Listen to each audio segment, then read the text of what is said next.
వాగర్థావివ సంపృక్తౌ వాగర్థ ప్రతిపత్తయే జగతః పితరౌ వందే పార్వతీ పరమేశ్వరౌ. భజే శ్రీచక్రమధ్యస్థాం దక్షిణోత్తరయోః సదా శ్యామావార్తాళి సంసేవ్యాం భవానీం లలితాంబికాం. నమో మహద్భ్యో ఋషిభ్యో గురుభ్యో నమః. విశ్వభ్రమణకారిణి, విశ్వం చక్కగా తిరగడానికి పనికొచ్చేదే యజ్ఞము, అందుకే విశ్వభ్రమణకారిణి. ఈ యజ్ఞం ఏం చేస్తుంది? అన్నీ మింగుతుందట. విశ్వగ్రాస, విశ్వభ్రమణకారిణి విశ్వగ్రాస. విశ్వగ్రాస అంటే అగ్నిహోత్రంలో ఏది వేయు ఆ యజ్ఞద్రవ్యములన్నీ స్వీకరిస్తూ ఉన్నటువంటిది. అగ్నిహోత్ర రూపంతో యజ్ఞములో ఉంటూ వేసిన ప్రతిదీ స్వీకరిస్తోంది కనుక విశ్వగ్రాస. ఇప్పుడు అగ్నిహోత్ర రూపంలో ఎలా మెరిసిపోతుంది ఆవిడ? విద్రుమాభా, పగడపు వెలుగులతో మెరిసిపోతుందట. అనగానే అగ్నిహోత్ర రూపంగా యజ్ఞమునందు ప్రకాశిస్తున్న అమ్మవారిని దర్శిస్తున్నాడు కనుక ఇప్పుడు యజ్ఞమంతా ఎవరు? అమ్మవారు. కనుకనే ఆవిడే విష్ణు రూపిణండి. విష్ణువు అన్నప్పుడు ముందు స్త్రీలింగంలో చెప్పుకున్న వైష్ణవి మాట వచ్చింది. వైష్ణవి అంటే విష్ణువునకు ఆవిడ అభిన్నురాలు అని చెప్తున్నారు. విష్ణు యొక్క శక్తే వైష్ణవి. వైష్ణవి అంటే సర్వవ్యాపిక అన్నారు. ఇక్కడ సర్వవ్యాపిక అని అర్థం. కొంతమంది విశ్వభ్రమణకారిణి తర్వాత విశ్వగ్రాస, విద్రుమాభ, వైష్ణవి, విష్ణు రూపిణి నాలుగింటిలో వైష్ణవి మంత్రం దాగి ఉంది. ఇది గుర్తుపెట్టుకోండి, వైష్ణవి మంత్రం దాగుంది కనుక వైష్ణవి అంటే యజ్ఞరూపిణి. ఈ విశ్వగ్రాస విద్రుమాభ వైష్ణవి. అర్జునుడికి కనబడ్డాడండి విశ్వగ్రాస. విశ్వమంతా నేనే నడుపుతున్నాను అన్నాడు. చాలా బాగుంది. విశ్వభ్రమణకారిణి, నేను యజ్ఞరూపిణి నడుపుతున్నాను. అహం కర్తురహం యజ్ఞ. చాలా సంతోషం స్వామి, నువ్వు విశ్వభ్రమణం నడుపుతున్నావు. అంతేకాదు విశ్వాన్ని మింగేస్తున్నా అన్నాడు. ఏది చూపించాడు? చూపించాడు. వణికిపోయాడు మహానుభావుడు. స్వామి నీ నోట్లోకి అన్నీ పోతున్నాయి, నేను ఎవరెవరిని చంపుతాననుకున్నానో వాళ్ళందరూ వెళ్ళిపోతున్నారు. మూర్ఖుడ, నువ్వు చెప్పేది ఉంది. ద్రోణంచ భీష్మంచ జయద్రథంచ కర్ణాన్ తధాన్యాన్యపి యోధవీరాన్ మయాహత. అంతే. ఎలా వెళ్ళిపోతున్నా నీ నోట్లో కంటే అగ్నిలోకి మిడతల్లా అంతా వెళ్ళిపోతుంది. మొత్తం నోట్లోకి తీసుకుపోతుంది ఆవిడ. లేలీహ్యసే గ్రసమాన సమంతాత్ లోకాన్ సమగ్రాన్ వదనైర్జ్వలద్భిః తేజోభిరాపూర్య జగత్ సమగ్రం భాసంత ఉగ్రహ ప్రతపంతి విష్ణోః అని వర్ణించారు ఇక్కడ. లేలీహ్యసే గ్రసమానం సమంతాత్. స్వామి నీ అగ్నిముఖంలో మొత్తం విశ్వమంతా వెళ్ళిపోతుంది విష్ణు అన్నారు ఇక్కడ. అగ్నిముఖం అంటే ఎలా వెలిగిపోతుంది? మంటలు, జ్వాలలు. అప్పుడు ఆయన రూపం ఎలా కనబడుతుంది? అదే మొత్తం జ్వాలలతో కనబడుతుంటే విద్రుమాభ, అగ్ని యొక్క వెలుగులైన పగడపు జ్వాలలతో ప్రకాశిస్తున్నటువంటిది అది విష్ణువు యొక్క విశ్వరూపం గనుక వైష్ణవి అని నమస్కారం చేస్తూ అదే విష్ణురూపిణి. విష్ణురూపిణి విశ్వమంతా ఒక మహాయజ్ఞం. ఆ యజ్ఞక్రియ చేస్తున్నవాడు నారాయణుడు. అది దర్శించడానికి చూపించినదే విరాట్ రూప విష్ణు రూపములు. కనుక స్వామి యొక్క యజ్ఞతత్వం అంతా ఇందులో చెప్పబడింది. స్వామి యొక్క అంటే వైష్ణవి యొక్క అమ్మవారు కనుక ఇది వైష్ణవీ విద్య అని దీని యొక్క పేరు. యజ్ఞ విద్య, వైష్ణవీ విద్య. మళ్ళీ యజ్ఞో వై విష్ణు, యజ్ఞో యజ్ఞపతిర్యజ్వా యజ్ఞాంగో యజ్ఞవాహన యజ్ఞభృద్యజ్ఞ కుర్యజ్ఞి యజ్ఞభుగ్యజ్ఞ సాధన యజ్ఞాంత కుర్యజ్ఞ గుహ్యమన్నమన్నాదయేవచ. ఆ విష్ణుతత్వం అంతా ఇక్కడ ప్రతిపాదింపబడుతుంది. ఇప్పుడు ఒక్కసారి ఆ నామాలకు మనం ఎలా అనుబంధం పెట్టుకున్నామో చదివితే మీకు అర్థమవుతుంది. యజ్ఞప్రియ, యజ్ఞకర్త్రి, యజమాన స్వరూపిణి. ముందు యజ్ఞం దగ్గర సెటప్ అంతా చూపించాడు. దానికి అవసరమైన విద్య ధర్మాధార, ఇక ద్రవ్యములు ధనాధ్యక్ష ధనధాన్య వివర్ధిని. హవిస్సు వేయడానికి కూర్చున్నావు, మరో మంత్రం చదివాడు, మళ్ళీ చేతికి అందింది హవిస్సు. అలా అందద్దు మాటిమాటికి. ధనధాన్య వివర్ధిని, విప్రప్రియ, విప్రరూప, విశ్వభ్రమణకారిణి. యజ్ఞంతో ప్రపంచం నడుస్తోంది. ఇది పెద్ద సూత్రం. విశ్వభ్రమణకారిణి. ఇది ప్రపంచాన్ని నడుపుతూ ఉన్న తల్లి ఊరుకుంటుందా? సమయం చూసి లాగేస్తోంది లోపలికి. విశ్వగ్రాస, ప్రపంచాన్ని నడిపేది ఆవిడే, ప్రపంచాన్ని తీసుకునేది ఆవిడే. రెండూ జరగాలండి. పొద్దున్న లేచి నడిచేవాళ్ళం రాత్రికి పడుకోము. నడవాలి, పడుకోవాలి, రెండూ ఉండాలి. అందుకే సృష్టి ఉండాలి, లయం ఉండాలి, రెండూ చేయాలి. రెండూ సక్రమంగా నడవాలంటే యజ్ఞం ఉండాలి. యజ్ఞరూపిణిగా నడుపుతోంది. విశ్వగ్రాస విద్రుమాభ, పగడపు కాంతులతో ఉన్న తల్లి. ఇది మనం విద్రుమాభ అన్నప్పుడు యజ్ఞాగ్ని రూపిణి చెప్పుకున్నామా? మరొకటి కానీ విద్రుమాభ మాటకు మనకు అర్థం చూడండి. విద్రుమ, ద్రుమ అంటే వృక్షం. ఇది చూడండి, విద్రుమ ఎంత అద్భుతమైన మాట. విత్ అంటే జ్ఞానము, విత్ నుంచే వేదం వచ్చింది. విత్ ద్రుమ అంటే వేదమనబడే వృక్షరూపముగా ఉన్నటువంటి తల్లి విద్రుమాభ, జ్ఞాన వృక్ష రూపముతో ప్రకాశించే తల్లి. ఇది గ్రహించుకోవాల్సింది విద్రుమాభ. అప్పుడు స్వామి నారాయణుడు సాక్షాత్ జ్ఞానరూపుడే. అందుకే ఒక అద్భుతమైన శ్లోకం చెప్తాను నారాయణుడి గురించి. ధర్మ దృఢబద్ధమూలో నిగమస్కంధ పురాణ శాఖాఢ్య క్రతుకుసుమో మోక్షఫలో మధుసూదన పాదపో జయతి. విష్ణు ఒక చెట్టుట, చెట్టుకు ఒక మూలం వెతకాలి కదా. ఏమిటయ్యా మూలం అంటే ధర్మ దృఢబద్ధమూలో. విష్ణువు అనే చెట్టుకి ధర్మము మూలముట. మరి చెట్టు రూపం ఉంది, కాండం పైకి వచ్చింది. ఈ కాండం ఏమిటయ్య అంటే నిగమస్కంధ, వేదమే కాండము అన్నాడు. నిగమస్కంధ పురాణ శాఖాఢ్య, కొమ్మలు ఏమిటయ్యా అంటే పురాణముల్ట. చూశారు ఇప్పుడు ధర్మవృక్షానికి, ధర్మవృక్షం ఇది విష్ణు వృక్షం, విష్ణువే ధర్మం అని చెప్పను ఇక్కడ. కానీ విష్ణు వృక్షానికి మూలము ధర్మము, కాండము వేదము, శాఖలు పురాణములు. వీటికి ఏమొస్తున్నాయి చూడండి, క్రతు కుసుమో, యజ్ఞములు అనగా సత్కర్మలు, సదాలోచనలు, ఇవి కుసుమాలుట. క్రతు కుసుమో ఎంత చక్కగా వచ్చాయి. ఈ రెండూ లేకపోతే క్రతువులే లేవు. వేదము పురాణముల ద్వారా క్రతువులు. ఇప్పుడు మనం విష్ణు శాస్త్రం చదువుతున్నాం, లలితా శాస్త్రం చదువుతున్నాం, క్రతువులు ఇవి. అవి చెయ్యాలని బుద్ధి పుట్టింది. రేపు పొద్దున్న ఇక్కడ అమ్మవారి పూజ చేస్తారు, ఇది క్రతువు. భగవంతుడిని ఉద్దేశించి చేసే పారాయణలు కానీ, జపాలు కానీ, తపాలు కానీ క్రతువులు. ఈ క్రతువులు ఎవరు నేర్పారు మీకు? వేదము పురాణము కదా. కనుక వేదము కాండము, పురాణము కొమ్మలు, ధర్మము మూలం, క్రతువులు పువ్వులు. పువ్వులు సరిపోతాయి మనకి, పండు కావాలిగా. క్రతు కుసుమో మోక్షఫలో మధుసూదన పాదపో జయతి అన్నారు. కనుక ఈ చెట్టు ఏమిటి? విద్రుమా. అది ఆ విత్, జ్ఞానం అనేటువంటి చెట్టు రూపముగా ఉన్నటువంటి వాడు విద్రుమాభా. ఇది గ్రహించవలసిన ప్రధానమైన ఉద్దేశం. అందుకే వైష్ణవి విష్ణు రూపిణి. వైష్ణవి అమ్మవారి యొక్క వైష్ణవి విద్యని ఇక్కడ భావన చేస్తున్నారు. అందుకే త్వం వైష్ణవీ శక్తిరనంత వీర్యా విశ్వస్య మాయా విశ్వస్య బీజం పరమాసి మాయా. అక్కడ చూపించాడు వైష్ణవీ శక్తిని సప్తశతిలో. విశ్వానికి బీజము నువ్వు, మహామాయాశక్తిగా ప్రపంచాన్ని నడుపుతున్నావు. అందుకే విష్ణుమాయ అని మాట వచ్చింది ఇక్కడ. ఆ విష్ణు మాయాశక్తి ఈ తల్లి గనక వైష్ణవి విష్ణు రూపిణి. ఆవిడ విష్ణువుకి ఏమి భిన్నురాలు కాదండి, ఆయన రూపమే ఈవిడా, అందులో ఏమీ సందేహం లేదు. పరమేశ్వరుడి శక్తి 4 రూపాలు కొట్టింది. ఒకే పరమేశ్వరుడు, ఆయన శక్తి ఒక్కటే. ఆ శక్తి 4 రూపాలైందిట. ఆద్యాశక్తి మహేశస్య చతుర్థా భిన్న విగ్రహ భోగే భవానీ రూపా సా దుర్గా రూపా చ సంగరే కోపే చ కాళికా రూప పుంరూపా చ మదాత్మిక. గుర్తుందా? బ్రహ్మాండ పురాణం లలితోపాఖ్యానం చెప్పినప్పుడు చెప్పుకున్నాం. ఇక్కడ పరమేశ్వరుని యొక్క ఆద్యాశక్తి మనకి భోగములు ఇచ్చేటప్పుడు భవానిగా ఉంది, యుద్ధం చేసేటప్పుడు ధర్మ ప్రతిష్టాపనకు దుర్గగా ఉన్నది, ఆవిడే కోపంలో కాళికగా ఉన్నది, ఆవిడే మగరూపం ధరిస్తే విష్ణువైంది అన్నాడు ఇక్కడ. పుంరూప విష్ణు విగ్రహ. అంతేకాదు, లలిత చరిత్రలో అమ్మవారే చెప్తారు, నా యొక్క పురుష రూపమే గోపికాదన మోహిని అన్నాడు ఇక్కడ.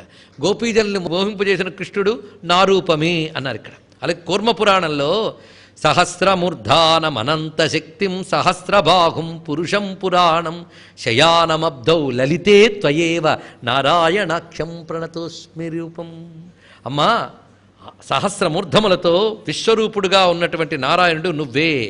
ఆ నువ్వే ప్రళయకాలంలో కూడా కనిపించినటువంటి తల్లివి అని చెప్పడమే కాదు, ఒకప్పుడు ఆ శివుణ్ణి చూసి బ్రహ్మాదేవతలు అడిగట, నీ పక్కనున్న ఆవిడెవరు అని. ఈవిడే విష్ణు అండి అని చెప్పారట. ఈవిడే విష్ణువు ఏంటది? అందుకే యా తస్య పార్శ్వగా బాల సా పార్వత్యంశజో హరిహి అన్నారు ఇక్కడ. ఆ పార్వతీదేవి యొక్క స్వరూపమే హరి అని ఈ రహస్యం తెలిసిన వారు మహానుభావుడు శంకర భగవత్పాల్ వారు. అందుకే బాణత్వం వృషభత్వమర్ధవపుషా భార్యాత్వమార్యాపతే. ఏ శివ, ఆ విష్ణువుకు నువ్వంటే ఎంత ప్రేమయ్యా, నువ్వు యుద్ధానికి బయలుదేరితే బాణమే వచ్చేస్తాడా, ఆఖరికి నీ ప్రక్కన భార్య నిలబడతాడా అన్నారు ఇక్కడ. ఎంత గొప్పగా చెప్పారు. అందుకు ఆవిడే నారాయణ స్వరూపిణి అని నమస్కారం చేసుకుని అయో నిర్యోని నిల. ఇంతవరకు యజ్ఞస్వరూపం అయిపోయింది. ఇప్పుడు అమ్మవారిని సర్వకారణ శక్తిగా చూపిస్తున్నారు. అయో నిర్యోని నిలయా కూటస్థాకుల రూపిణి. అయోనిహి యోని నిలయ. యోని అనే శబ్దానికి కారణము, ఇది అర్థము. ఇది తెలుసుకోవాల్సింది. జన్మస్థానం, కారణస్థానం, ఇది అర్థం. అయోనిహి, తనకు కారణమేదీ లేదు. అమ్మవారు ఏ కారణం వల్ల వచ్చారు? ఆవిడకి కారణం లేదు, ఆవిడ అన్నిటికీ కారణం. అందుకే ఆవిడే ప్రపంచానికంతటికి ఏది కారణమో ఆ కారణంలో ఆవిడుంది. ఇది చాలా అద్భుతమైన పదాలండి. అయోనిర్యోని నిలయ. ఆవిడికి కారణమేమీ లేదు, అన్నిటికీ ఏది కారణమో దాంట్లో ఆవిడ కూర్చుందిట. ఆవిడ కూర్చోపోతే అది పనిచేయదు ఇక్కడ. ఇప్పుడు ఇక్కడ మాట్లాడుతుంటే మీ దాకా వినబడ్డానికి కారణం ఏంటి? మైకు. కానీ ఇందులో కూర్చున్నది ఏమిటి? కరెంటు. కనుక మైకు కారణమైతే దానిలో విద్యుత్తు కారణమునందు కూర్చుంది. ఇది తెలుసుకోవాల్సింది. అందుకే ప్రపంచానికి అంతటికి ఆవిడ కారణం. ఆవిడికి ప్రపంచానికి కారణం మాయా అంటారు, ప్రకృతి అంటారు. అమ్మవారు ప్రకృతికి అతీతురాలు, కానీ ప్రకృతి యందు ఆవిడే ఉన్నది. అందుకే యోని నిలయ అంటే ప్రపంచానికి కారణమైనటువంటి మాయాశక్తి యందు ఉన్నటువంటి స్వరూపము అని తెలుసుకోవచ్చు. ప్రకృతి యందు ఉన్నది. యోని నిలయ అనే దానిలో రెండు భావములు. ఆవిడే యోని, ఆవిడే నిలయం. నిలయం అనే మాటకు మరొక అర్థం ఉంది, జాగ్రత్తగా తెలుసుకోవాలి. నిలీయంతే ఇది నిలయం అన్నారు. నిలీయంతే అంటే లీనము చేసుకునేది. నిలయ అంటే దానిలో లయ వచ్చిందా లేదా? నిలయ, ప్రళయ, నిలయ. నిలయ అంటే నివాసం అని మాత్రమే అర్థం కాదు ఇక్కడ. నితరాం సంపూర్ణముగా తనలో లయం చేసుకుంటుంది. యోని అంటే జన్మకారణం, నిలయ అంటే లోపలికి లాగేసుకునేది. కనుక ఆవిడే జన్మకారిణి, ఆవిడే లయకారిణి. అందుకే యోని నిలయ. ఇది మాటలో ఉన్నటువంటి ఆంతర్యం. అయోని ఆవిడికేది కారణం కాదు, అందుకే ఆవిడ జన్మే లేదు. అందుకే అయోనిర్ యోని నిలయ. రెండు మాటలు చెప్పడంలో ఆవిడికేది కారణం లేదు, అన్నిటికీ ఆవిడే కారణం, అన్ని లయింపజేసేది కూడా ఆవిడే. అయోని యోని నిలయ మాటలో ఉన్న విశేషం ఇది. అంతేకాదు ఇందులో ఉన్న భావం మనం చూడాలి. యోని అంటే త్రికోణము, శ్రీచక్ర ప్రకారంగా త్రికోణంలో కూర్చుంది కనుక యోని నిలయ. ఆవిడ త్రికోణం కాదు. బిందువుకి త్రికోణం ఉందా? త్రికోణంలో బిందువు ఉంది కానీ బిందువులో త్రికోణం లేదు. ఇది ఆలోచించండి ఇక్కడ. అయోనిహి అంటే బిందువు, యోని నిలయ అంటే త్రికోణంలో కూర్చుంది అనగానే శ్రీచక్రంలో మొదట బిందువు, తర్వాత త్రికోణం. అదే చూపిస్తున్నాడు అయోని యోని నిలయ అంటే భావం. ఇప్పుడు శ్రీచక్ర భావన అందింది కదా. కనుక త్రికోణములో ఉన్నటువంటి బిందు శక్తి అయోని యోని నిలయ. అవి శ్రీచక్రం మొత్తం అండి. శ్రీచక్రం మొత్తంలో రెండే ఉన్నాయి, ఒకటి త్రికోణం, ఇంకోటి బిందువు. ఏం రెండే ఉన్నాయా? త్రికోణాల ఆవరణలు 5, బిందు ఆవరణలు 4. మనం ఎన్ని మాలు చెప్పుకోలేదు. కానీ త్రికోణము బిందువు. కనుక బిందువులు చెప్పేటప్పుడేమో అయోని అనాలి, త్రికోణాలు చెప్పినప్పుడు యోని నిలయ అనాలి. రెండు కలిపి చెప్తే శ్రీచక్రం అనాలి. అయిపోయింది. అందుకే అయోనిర్ యోని నిలయాలో ఇప్పుడు ఇంకో అర్థం వచ్చేసిందా లేదా? మరి ఎంత భావం చెప్పాడు ఇక్కడ. అయోనిర్ యోని నిలయ అటువంటి తల్లి. అయితే కొన్ని శబ్దములు వైదిక శబ్దాలకి లౌకికార్థాలు తీసి దానిని వామాచార పరంగా ఇంకా కుత్సితార్థాలతో మాట్లాడుతున్న వాళ్ళు ఉన్నారు. అమ్మని, జగదంబని, దేవతని శరీర దృష్టితో చూడడం ఎంత పాపం. మన జన్మకి కారణమైనటువంటి స్థితిని భావించేటప్పుడు మాతృభావనే ఉండాలి, కానీ మరో భావన ఉంటుందా? వేదాంతం ఆ దృష్టితో చెప్పి అది పట్టుకుని లౌకిక నీచ దృష్టితో మాట్లాడే వాళ్ళు ఉన్నారు. వాళ్ళతో సాంగత్యం కూడా భయంకరం అండి. అందుకంటే వాళ్ళకి దూరంగా ఉండాలి. అయోనిర్ యోని నిలయ ఆ మాటకు వేదం ఎన్ని చోట్ల ఆ శబ్దం వారించండి. యోనిం యోనిం అధితిష్టత్యేక, ఇది వేదవాక్యం. సతశ్చ యోనిం అసతశ్చ, వేదవాక్యం ఎక్కడెక్కడ వాడుతుందో చూడండి. సతశ్చ యోనిం అసతశ్చ అంటే సత్ అసత్ అంటే కారణ కార్యములకు కూడా యోని అయినటువంటిది, అంటే మూలమైనది. పరతత్వం అనే అర్థంలో వాడారు వేదం. చూడండి ఇక్కడ. తాసాం బ్రహ్మ మహద్యోని అహం బీజప్రదపిత. ఎక్కడిది? ఇది భగవద్గీతలోది. ఈ ప్రకృతికి యోని అని పేరు. దాని యందు నా చైతన్యము బీజమై ప్రసరించి విశ్వం అనేది ఏర్పడుతుంది అని వివరించాడు. ఎంత చక్కగా వివరించాడు. తాసాం బ్రహ్మ మహద్యోని అహం బీజప్రదపిత. అంతేకాదు కైవల్యోపనిషత్తులో మంత్రం ఉంది. ఉమాసహాయం పరమేశ్వరం విభుం త్రిలోచనం నీలకంఠం ప్రశాంతం ధ్యాత్వా. ఉమాసమేతుడైన పరమేశ్వరుని ఎవరు ధ్యానం చేస్తారో వారు ఎక్కడికి వెళ్తున్నారా అంటే మునిర్గచ్చతి భూతయోనిం, అక్కడ వేశాడు. సర్వభూతములకు కారణమైనటువంటి ఆ పరతత్వంలోకి వెళ్తున్నాడు. అందుకే అయోనిర్ యోని నిలయ అని చెప్పడంలో అన్నిటికీ ఆవిడ కారణమై కారణస్వరూపములందు తానుంటూ ఆవిడికి ఏది కారణం లేదు. ఒక అర్థము ఆవిడే బిందు రూపిణి, ఆవిడే త్రికోణమునందు ఉన్నది. త్రికోణమునందు ఉన్నది అన్నది కూడా గొప్ప అందమైన మాట అండి. కొంచెం అటెంటివ్గా ఉంటే ఎన్ని అందాలు ఉన్నాయో. త్రికోణంలో ఉంది అంటే మనం ఏం చెప్పుకున్నా, త్రికోణ మధ్యంలో ఉంది బిందువు అని. కానీ త్రికోణంలో ఉంది అంటే బిందువు లేకుండా త్రికోణం ఉందా? అది ఇక్కడ గొప్ప భావం. యోని నిలయ అనే మాటలో ఇంత విశేషం చూపిస్తున్నాడు. త్రికోణములందు ఉన్నది బిందువు, ఆ బిందువు అసలు స్వరూపం అయోనిహి. అంత అందంగా వివరిస్తున్నాడు. కూటస్థాకుల రూపిణి. కూటస్థ, కూటము. కూటం అంటే మాయా. ఆవిడ కూటస్థ అంటే మాయలో కూర్చుంది. ఆవిడ కూర్చోపోతే మాయ పనిచేస్తుందా? ఆవిడ కూటస్థ, కూటలో కూర్చుందిట. అంటే మాయని అధిష్ఠించి ఉన్నది. అది మాయాంతు ప్రకృతిం విద్యాన్ మాయినంతు మహేశ్వరం అని చెప్తున్నటువంటి వేదవాక్యం మనం తీసుకోవాలి. మాయే ప్రకృతి, దాని యందు చైతన్య రూపముగా ఉన్నది కూటస్థ. కనుక ప్రపంచమంతా మాయేగా. ఈ మాయా ప్రపంచం చైతన్యం పొందడానికి హేతువైన పరతత్వమే కూటస్థ. కూటము అంటే సమూహము. ఇది ఒక గొప్ప అర్థం. ఏమిటయ్యా కూటము అంటే? నేనే పెద్ద కూటముట వద్దు, ప్రపంచం గురించి ఎక్కువ గోలొద్దు. నేను కూటము కాదు, సమూహం. ఏమిటా సమూహం అంటే ఇంద్రియాలు ఇదొక కూటం, లోపల ఆలోచనలు అదొక కూటం, ప్రాణాలు ఒక కూటం. కానీ ఇన్ని కూటములు మనలో ఉన్నాయి కదా, ఇన్ని కూటములు పనిచేయడానికి ఒక్కడుంటే చాలు లోపల ఆత్మవస్తువు పరమాత్మ. కనుక కూటము అనగా ఇంద్రియ కూటము, ప్రాణకూటము, ఆలోచనల కూటము, వృత్తుల కూటము, ఇన్ని కూటములు పనిచేయడానికి మూలమైన చైతన్యమే కూటస్థ అయింది. అయితే ఇప్పుడు సమూహాలను పనిచేస్తుంది కదా, మరి సమూహంలో ఎవరున్నారండి? ఆ కూటములో ఎవరున్నారో ఆవిడ సమూహాల్లోకి వెళ్ళి పనిచేస్తోంది కనుక కులరూపిణి, సమూహము కూడా ఆవిడ రూపమే. ఇది తెలుసుకోవాల్సినది. ఎందుకంటే ఆవిడ అక్కడ కూర్చుంటేనే కదా, ఎక్కడో ఉన్న విద్యుత్ ఇప్పుడు అన్నిట్లో లేదు ఇక్కడ. అదేవిధంగా ఇక్కడున్న విద్యుత్తు, అమ్మ అనబడే విద్యుత్తు ప్రతి ఇంద్రియ కూటములో పనిచేస్తుంది కనుక కూటముకే కులమని పేరు కదా, సమూహమని. అందుకే కూటస్థ కులరూపిణి, సమూహములో ఉంటూ చైతన్య రూపముగా సమూహముగా వ్యక్తమవుతోంది కనుక కూటస్థ కులరూపిణి. ఎంత అద్భుతమైన విషయం. అయితే కులము అంటే మరొక అర్థం చెప్పుకోవచ్చు. కూటస్థం అంటే ఆత్మతత్వం. ఇంతవరకు మనం చెప్పుకున్న ప్రకారంగా ఆత్మతత్వం. ఈ ఆత్మతత్వం నీకు ఎలా అవగతమవుతుంది? హఠాత్తుగా ఇవాళ వస్తుందా ఆత్మతత్వం? దానికి ఒక గురు పరంపర ద్వారా నేర్చుకోవాల్సింది, దాని గురు పరంపర ద్వారా తెలుసుకోవాల్సింది. గురు పరంపరయే కులము. గురు పరంపరను ఎందుకు పట్టుకున్నాం? విద్య కోసమే కదా. గురువు అనగా శరీరమా? విద్య. కనుక ఆ విద్య ఒక సమూహముగా పరంపరగా నీకు వచ్చింది కనుక పరంపరగా వచ్చిన విద్య కులరూపిణి. ఇది తెలుసుకోవాల్సింది. కూటస్థ కులరూపిణి. అందుకే ఆవిడికి ఇష్టం ఏంటో తెలుసా? ఆవిడ గురించి వేదాంతం మాట్లాడే వాళ్ళందరూ ఒక చోట కూర్చుంటే ఆ గోష్ఠి ఆవిడికి సరదా అండి, చాలా సరదా. వేదాంతం మాట్లాడాలంటే మామూలు వాళ్ళు మాట్లాడగలరా? వేదాంతం మాట్లాడంటే వీరులు అవ్వాలండి, పరమ ఏకాగ్రంగా కూర్చోవాలి. పరమ ఏకాగ్రంగా కూర్చోవడం సాధ్యమా అండి? మఠం వేస్తేనే 30 మార్లు తిరుగుతున్నామే, మరికేం వీరత్వం ఉంది? కదలకుండా కూర్చోగలిగి ఇంద్రియాలను నిగ్రహించగలిగి తదేక దృష్టితో ఉండవాడే వీరుడు అని ఇన్ని మార్లు చెప్పుకున్నాం. వీరహ అంటే అహం మమ అభిమాన రహిత, వాడు వీరుడు. ఆ వీరుడు గోష్ఠి ఏమిటో తెలుసా? ఇంతకీ విభజన అవుతుందా లేకపోతే వాడే వస్తాడా? ఇవి కాదు వాళ్ళ గోష్ఠులు. వాళ్ళ గోష్ఠులు ఏమిటి? సత్యమేది, బ్రహ్మమేది, పరతత్వమేది, దాని గురించే వాళ్ళకి అదే ఇష్టం అండి. అందుకే తదేవ ఆలోకేతి తదేవ శృణేతి. దీన్ని బ్రహ్మాభ్యాస విదుర్బుధ అన్నారు వేదాంత పంచదశలో విద్యారణ్య స్వామి వారు. అది బ్రహ్మాభ్యాసం. కనుక వారు నిరంతరం బ్రహ్మం గురించే మాట్లాడుతుంటారు, బ్రహ్మం గురించే చెప్తుంటారు. ఇద్దరు ఒకే లక్షణంలో గారి గురించి అదే మాట్లాడతారు కదండి. లోకంలో కనబడుతుంది ఎవరి పిచ్చి వాళ్ళకి ఆనందం అని.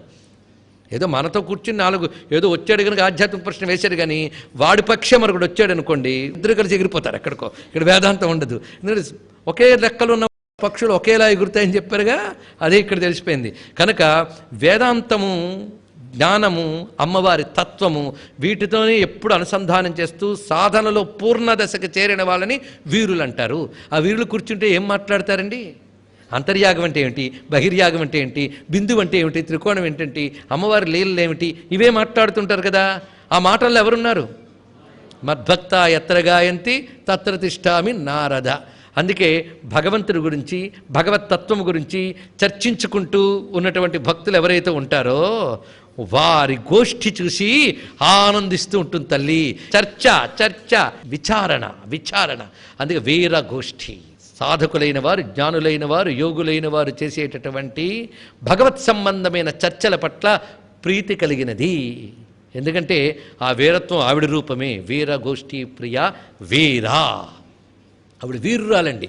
వీరురాలు అంటే ఇందాక చెప్పినట్లుగా కేవల బ్రహ్మతత్వం అందు మాత్రమే నిలిచియుండుట మరి ఆవిడే. అందుకు వీర అయినటువంటి తల్లిని ఎవరైతే హృదయంలో పెట్టుకున్నారో వారే వీరులు. అయితే వీర అనే శబ్దానికి స్త్రీ పరంగా మరొక అర్థం ఉన్నది. పతిపుత్రవతి వీరా అన్నారు. ఇక్కడ భర్త పిల్లలు ఉన్నవాళ్ళని వీరులు అనాలట. మరి అమ్మవారు వేరేగా, అందుకు అలాంటి వీరురాలు మనకు దొరికిందండి. పతిపుత్రవతి వీరా అంటే అర్థం గొప్ప మాట చెప్పారండి. ఒక స్త్రీ వెళుతుంటే ఆవిడ బలకాల బలం ఎవరో తెలుసా? వాళ్ళ ఆయన, వాళ్ళ పిల్లలు. ఇది గొప్ప మాట చెప్పారు. దీని అర్థం వాళ్ళ మీదే ఆధారపడి ఉండాలా, నేను మళ్ళీ స్వేచ్ఛావాదిని కదా అని మరొక కోత కొయ్యొద్దు, అది ప్రమాదం. ఇక్కడ ఎంత గొప్ప విషయం అండి. వాళ్ళకి ఎవరు బలమో చెప్పలేదు కానీ ఆవిడికి వీళ్ళు బలంగా ఉండి కాపాడుకోవాలి అని చెప్తున్నారు ఇక్కడ. ఆవిడికి వీళ్ళు బలం అంటే ఎప్పుడు సహాయం చేస్తూ ఉండాలి, వీడి బాధ్యత. చూడండి ఇక్కడ. అందుకు వీరా అని ఎందుకంటే పతిపుత్రవతి. ఎంత అద్భుతమైన పతి అండి, మృత్యుంజయుడు. పుత్రులు ముత్యాలు, కుమార గణనాథాంబ. అందుకే అంత అందమైన పుత్రులు, అంత అద్భుతమైన భర్త ఎవరుకుంటారు? మా అమ్మకి తప్ప. అందుకే వీరా అనగానే ఒక్కసారి ఆ నామంలో కుటుంబం అంతా వచ్చేసింది మొత్తం. పతిపుత్రవతి ఆ కైలాసంలో శివసమేతంగా ఉంటూ కుమార గణనాథులు ఇద్దరిని పక్కన పెట్టుకుని కూర్చున్నటువంటి ఆ తల్లే వీరా. వాళ్ళ నలుగురు గురించి కబుర్లు ఆడుకుంటూ ఉంటే ఆ కబుర్లకు సంతోషిస్తూ ఉంటుంది గనక వీరగోష్ఠి ప్రియా.